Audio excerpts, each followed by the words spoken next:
Rich land infra developers వారి కాస్మోపోలిస్ 140 ఎకరాల్లో mega layout August 11 గొప్ప ప్రారంభం. సాధారణంగా మేఘాలు వర్షిస్తాయి. తాగునీరు, సాగునీటి అవసరాలకు వెన్నుదనగలుస్తాయి. అయితే కొన్నిసార్లు మేఘాలు గర్జిస్తాయి. భయంకరమైన వర్షాన్ని నిర్విరామంగా కురిపిస్తాయి. అలాంటి సమయంలో ఏర్పడ్డ వరదలు ఆస్తుల్ని అంతం చేస్తాయి, మనిషిని మట్టిలో కలిపేస్తాయి. ప్రపంచవ్యాప్తంగా ఏటా ఈ సమస్య ఎదురవుతూనే ఉంది. ఎక్కడో చోట ప్రాణ ఆస్తు నష్టాలు సంభవిస్తూనే ఉన్నాయి.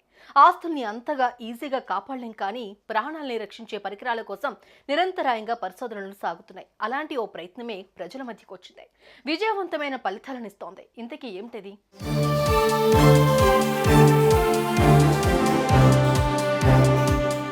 భయంకరంగా వర్షాలు కురిసినా, ఏదో పొరపాటు వల్ల ఆనకట్టలు కొట్టుకుపోయినా ఫలితంగా ప్రాజెక్టు సమీప ప్రాంతాల ప్రజలు అతిపెద్ద ఉపద్రవంలో చిక్కుకుపోతారు.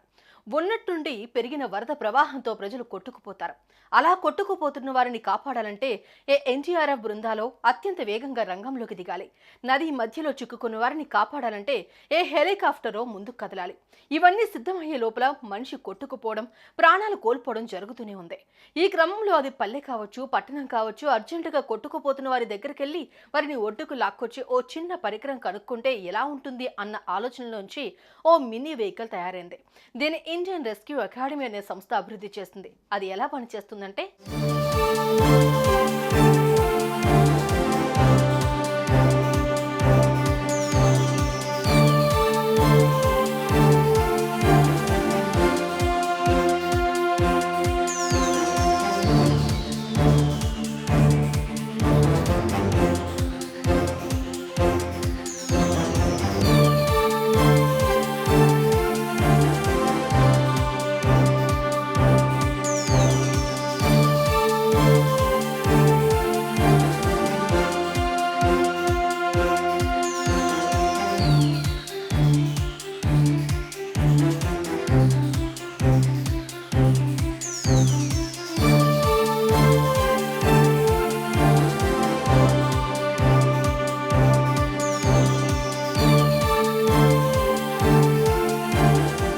చూసారుగా, మనం పెళ్లిళ్ళలో వాడే డ్రోన్ లాంటి పరికరాన్ని ఎలా రిమోట్ కంట్రోల్తో ఆపరేట్ చేస్తారో, ఈ మినీ ఫ్లడ్ సెక్యూర్ వెహికల్ను కూడా ఒడ్డును నిల్చున్న ఆపరేట్ చేయవచ్చు.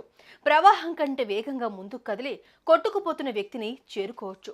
దాని హ్యాండిల్స్ పట్టుకుంటే చాలు, ప్రవాహానికి ఎదురేది మరి అది మనిషిని ఒడ్డుకు లాక్కొస్తుంది. ఇలాంటి ఎఫ్ఎస్వి వెహికల్స్ను వరద ప్రభావిత ప్రాంతాల్లో ఉంచుకుంటే అవసరమైనప్పుడు వాటిని ఓ మోటార్ సైకిల్ మీద కూడా తీసుకుని పోయి వరదల్లో మునిగిపోతున్న వారిని రక్షించే అవకాశం ఉంటుంది. ఇలాంటి వాహనాల గురించి సైంటిస్టులు చేసిన పరిశోధనలు విజయవంతమై ఫలితాలనిచ్చాయి. వీటిని మరింత శక్తివంతంగా తయారు చేసి ప్రజలకు అందుబాటులోకి తెచ్చేందుకు ప్రయత్నాలు చకచకా సాగుతున్నాయి.